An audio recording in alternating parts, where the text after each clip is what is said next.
Encounter is brought to you by the Broome County Council of Churches, where we connect compassion with needs as we inspire growth with dignity. You'll find us in special places throughout the community. For those who remain hungry, we provide meals. For those who are challenged, we build wheelchair ramps. We comfort those who are ill, minister to those who are confined, and we remain an advocate for change and understanding on behalf of every element of our community.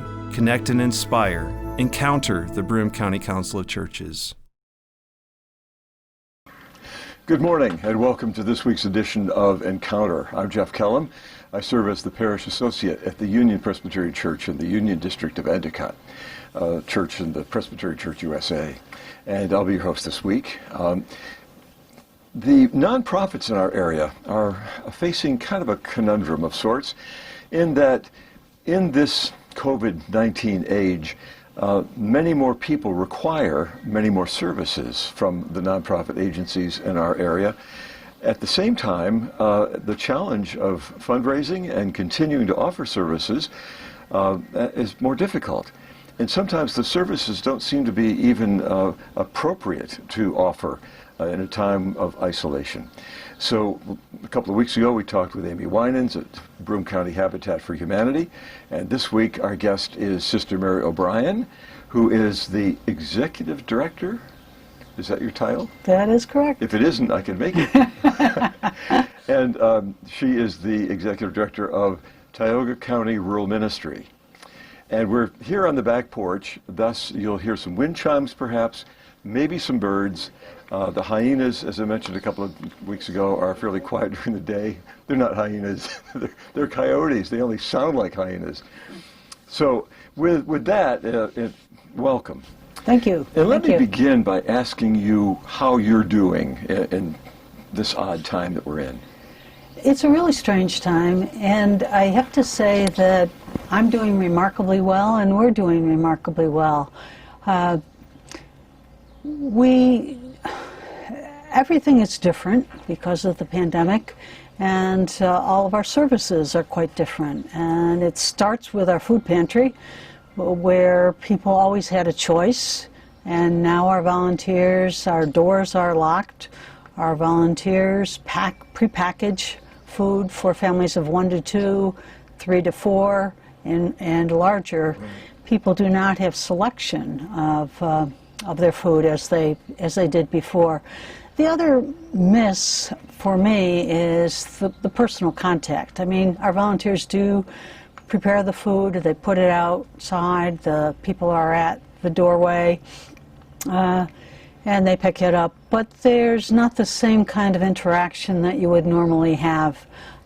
So I miss that. Sure. And for me, usually I'm in my office and I'll be scooting out back and forth and have that interaction, so I miss that. Sure. And I'm sure that the people who come to us miss it as well. So there's the food pantry.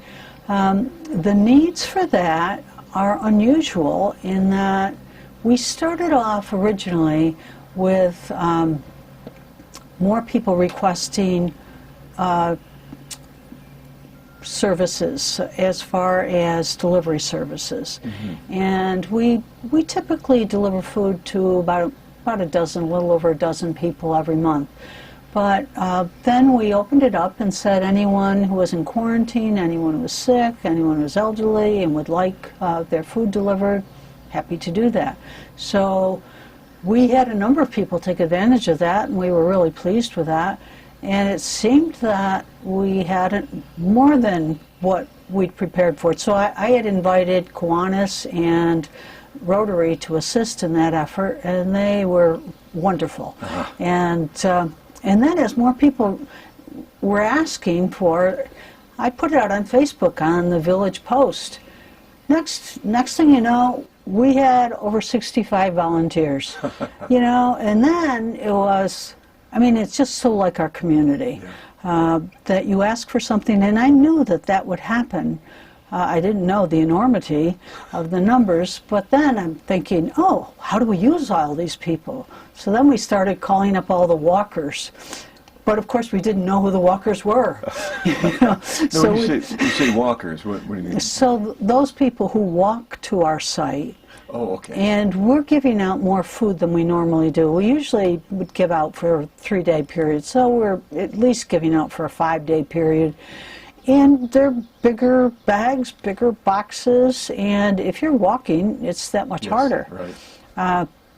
So one of our volunteers was wonderful. She combed through all of our Christmas files, trying to figure out who might be a walker, and called them up and asked, invited them, and so some said yes, and so we've been delivering to those people as well, which is just a real blessing. Yes. You know, that we could offer that to the community. But I must say that we are not getting the numbers for food that one might expect. So if you listen to the news, so recently we had the Dairy Farmers Association had been throwing out milk. Yeah. So their initiative was to give out milk to whoever needed it. 2 gallons of milk, 1 bag of yogurt. We had a lineup of 800 cars. So that baffled me. Yeah. The other thing, the Food Bank of the Southern Tier has been wonderful, and they started off with doing a drive-by mobile food pantry. So normally you would come to the normal food pantry at the VFW. To be socially distant from others, they encouraged instead drive-by, and anyone who was a walker or didn't have a vehicle could register, pre-register, and then someone else could pick up their food. So it's a great thing. They did it, advertised on Facebook for a few days, and I thought, oh, they're never going to get a load of people. Well, they got over 300.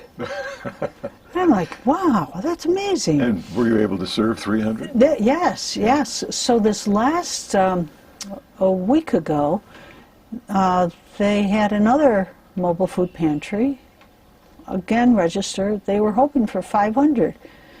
They had, I think it was 453 families. Wow. So again, Yeah. huge numbers. Yeah. And so the area food pantries are saying similar to what we're saying. We're not getting a lot of people coming in. Right, right. But some of what we think are, these are my thinkings, that people are getting more, not everybody it seems, but most people are getting more in their food stamps. The maximum amount is $194. And if you already get $194, you're not going to get any more. Right. But if you're a senior citizen, for example, where you get $16, suddenly you're getting $194. So that's kind of a nice nice boost. Yes, right, right. So that is happening. The other thing is happening, the stimulus, and then those who are working part-time or full-time, and we serve a lot of people who are working part-time. Right. And so they would be getting the unemployment benefits, the $600 per week. So we do think that that is some of the reason why we're not seeing the numbers that we normally do see, at least for the food pantry. Now, we've been talking about a WeGo, because that's where the VFW is, and how far out into the county does your outreach go? So our food pantry serves a WeGo, and we serve some people who can't go to other food pantries, but basically our food pantry is a WeGo-centric. Right. The mobile food pantry that the Food Bank of the Southern Tier conducts is for anyone. So you can come from Endicott, you can come from Pennsylvania, Waverly, wherever. Yeah. So I think those are some of the numbers. Spencer is the one pantry that is really seeing a lot more people. So it's kind of interesting. We had it was time for the Tioga County coalition meeting, Food Hunger Coalition meeting, and so the members didn't have a meeting, but they all sort of weighed in and said, this is what's happening in our pantry, and one after another was saying we're not seeing a big increase. Right, right. But certainly the mobile food pantries are. And the wonderful thing about the mobile food pantry is you can get refrigerated, you can get frozen, you get it in bulk, you get a lot of food, and so who would want to miss it? Yes. You know, so, and they are also giving out boxes of food. Of course, all the schools are also giving out lunches, some delivered and some can be picked up. So all of that's happening. I think food, what is that no one should go hungry based on all the initiatives that are out there as far as food. Yeah, it's there. You just have to find ways to distribute You have to find ways, exactly. For us, some of the other programs, that during this period, we didn't do our spring cleanup. We had that. We had folks all registered for that. And for the first time ever, we had Wagner Lumber, who was willing to work with us. Yeah. And their employees were excited. We had 25 of their employees all ready to work with us. And so I was in conversation back and forth with the health department. It's an outside activity. What do you think? And yeah, well, yes, okay, maybe, and then maybe not. As we got closer, and I said, okay, we'll cancel it. So that was a disappointment. Right. Is that just going through the community and picking stuff up? No, good question. Our spring cleanup is for senior citizens, okay. 65 years of age or older, in the town of Owego and the town of Appalachian. Okay. And the town of Appalachian literally goes to the Pennsylvania border. There's a growing number of people in Appalachian asking for help.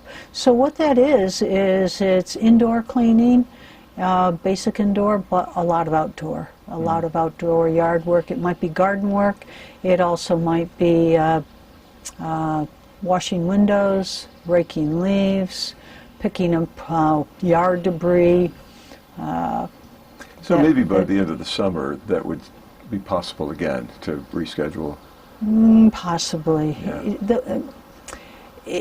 We find it difficult based on other programs that we have going on at the same time, and you have just so much time to coordinate things, and that endeavor is probably, other than Thanksgiving and Christmas, that is the most time-intensive project that we have, at least for me. Right. Last year we served 66 homes. So, and you're mapping out directions for volunteers, you're getting the volunteers, the drivers, the students, so it's a lot. We had over 90 volunteers on that one day. So wonderful. that was, it's a fun day. I always pray for good weather. And on April 25th, it was scheduled for April 25th, that was the only good weather day, literally, that we had in April. Looking back at it was rainy, it was cold, it Yeah. was, but anyway, we missed having that. The other programs that we have, one of them is the Farmers Market. Farmers Market Initiative is the market that we have available at the Walgreens parking lot. And this year we will be missing very much Frank Wiles and Our Green Acres. Frank has retired, so his stand was really the largest that we had, and had a really good array of food and produce available. This year instead we will have 4 farmers, all small farmers, and for our initiative we give the farmers, those 4 farmers will get $25 for each farm per person. Right. And we have 40 people signed up for that. So we prepay the farmers, and then we give the names of those who have applied for it, and or said yes, that they would use the produce. And then each time they go to the various farm stand, the farmer subtracts the amount of money that they've utilized. Right, so there's no one particular day for this. It's when you It's have need. the farmers are out on Tuesdays and Fridays. Okay. So 9 to 1, Tuesdays and Fridays, people can go. And where is it? It's at the Walgreens parking lot. Oh, that's right. Okay. Yeah. Okay. So that's a nice initiative, and we had to do a little changing. Normally, we have people coming into our office, and we have these bottles. A big bottle is there, and you sign an application, and that you're interested in it. Fortunately, we had our applications out before March, so yes. we had 15 people signed up. Yep. But then it was, again, pure guesswork. Right. Who might be interested in this program? So we looked to who was on the list last year, and we called people up, invited people, and we came up with 40 people that we're pleased to have, and pleased to be able to give them this opportunity. Our guest today on Encounter is Sister Mary O'Brien, who is the Executive Director of the Tioga County Rural Ministry, an ecumenical organization that serves many of the needs of people throughout Tioga County, but especially in Owego. We're talking about some of the ways that nonprofits these days are challenged in this COVID-19 time. The next program that's coming up is our Back to School initiative, which is one of our most popular programs, and that is we're again a family who has a child, age appropriate, age between 13 and 18, can sign their child up for back to school clothing, and if they win the lottery, then they get $200, and one of our volunteers and one of their parents accompanies them to the store of their choice, and they get to buy their own school clothing or shoes, and they keep the receipts. Two things are asked of them: that they return the receipts, that the receipts match the amount of money spent.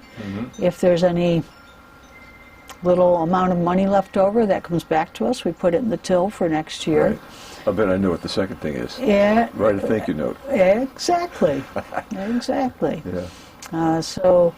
And if they don't write a thank you note, then they are exempt from the program the next year. Yeah. Their family is exempted. Well, that expression of gratitude is good for the person who has donated the services or the products, but it's also good for the child to know that expressing gratitude is a good thing.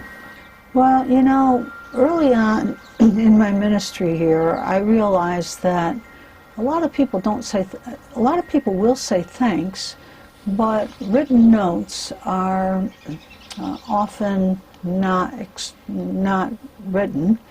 And when people go above and beyond, so for example, when we have Thanksgiving or Christmas and people get adopted, usually our adopters really go overboard for the families. And when they don't write a note or call and say how wonderful, I feel bad about that. Sure. And so I don't want to, I want to educate people about proper etiquette. Yep. This is something that is normal behavior. Sure. And I think we've gotten away from that in the world that we're in right now. Well, and writing the note, it's a rare thing these days to get something in the mail, for example, that's got a stamp on it and it's handwritten.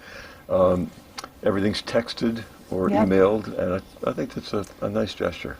Even, for us, we say, if you want to drop it off, you don't have to mail it. It doesn't have to be on a note card. It doesn't have to be a thank you card. Yep. Just an expression of your thanks and what this means. Because we can't have the program without the donors. Yeah. And the donors, I think, we usually will write some statements in our newsletter so they get a sense of the appreciation of the kids. And the donors love the program, and the kids love it. What I love about it is the community aspect of it. The first year I was here, we did it, and we had some people, a woman was pregnant and said, I really can't go out, I'm due, is it okay? I have a car, can I take my child? And, there were some people who, for various reasons, couldn't Sure. participate as we wished. So I said, sure. But what they missed was the community aspect of it. People come and they meet at our ministry.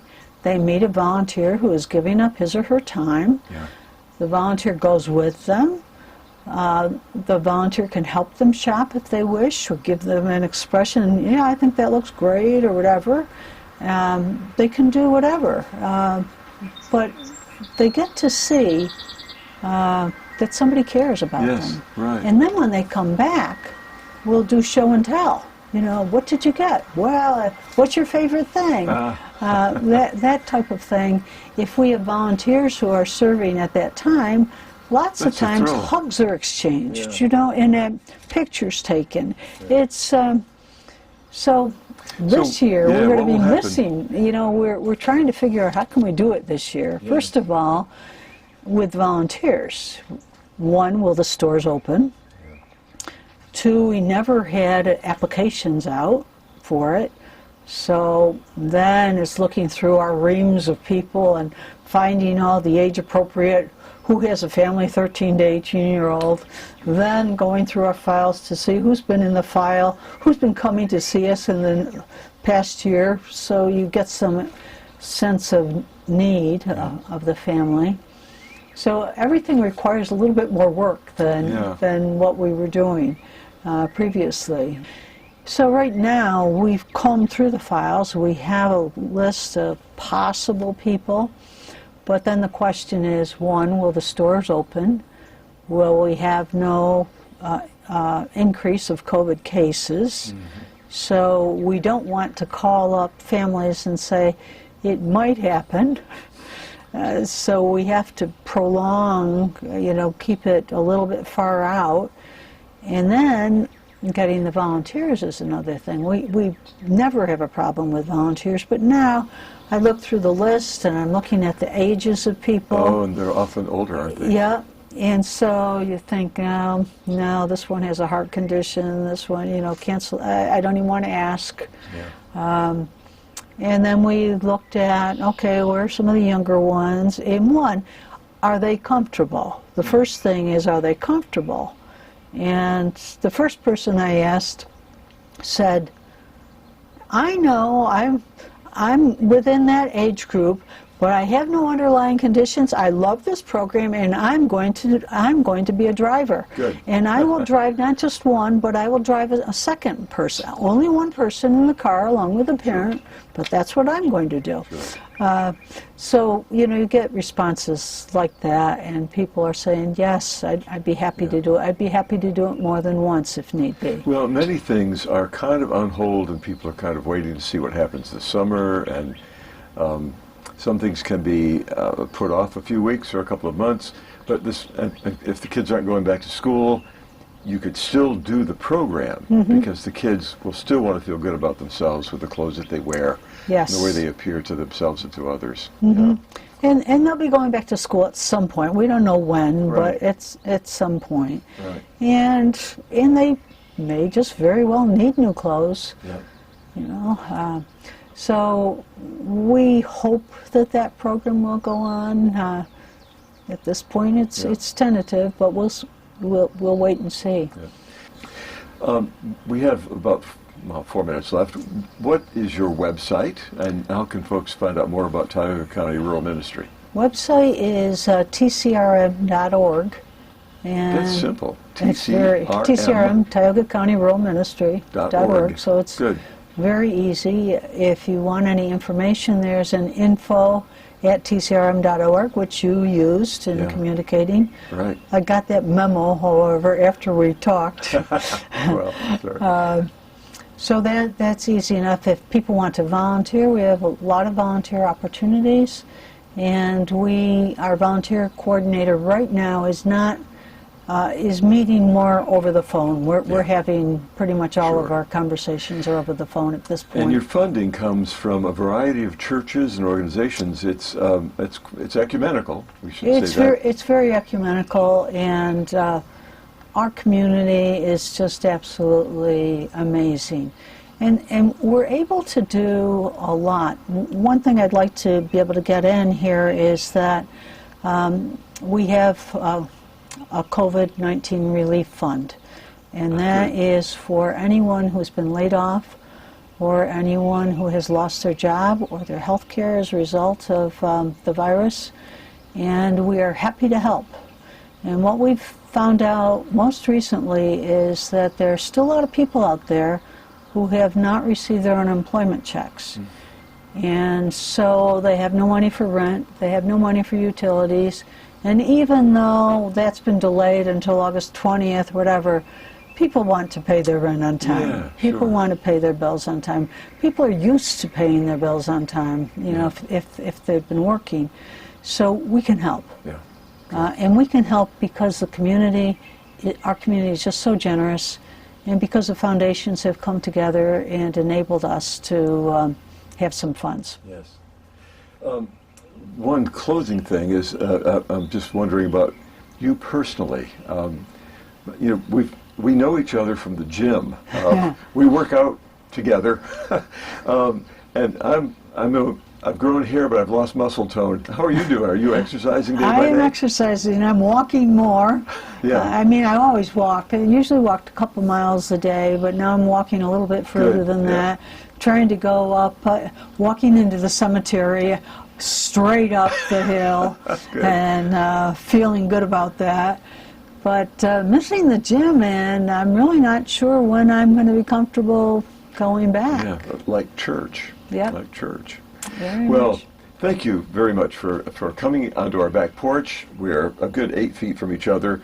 You had a mask when you came, and you'll have a mask when you leave, but thank you for taking it off for the interview. Our guest today has been Sister Mary O'Brien, who is the Executive Director of Tioga County Rural Ministry. And we've been talking about its ministry within the Tioga County area, and kind of centering on Owego today, but also thinking about some of the food that's available thanks to the Southern Tier Food Bank. And our thanks, of course, in Broome County to Chow and the ministry it has in providing food for folks. I'm Jeff Kellam. Thank you for being with us for our program today. Hoping that in the coming week you will indeed be gentle with people and with yourself. And we'll see you again next week on Encounter. Thanks to WBNG and to the Town Square media stations.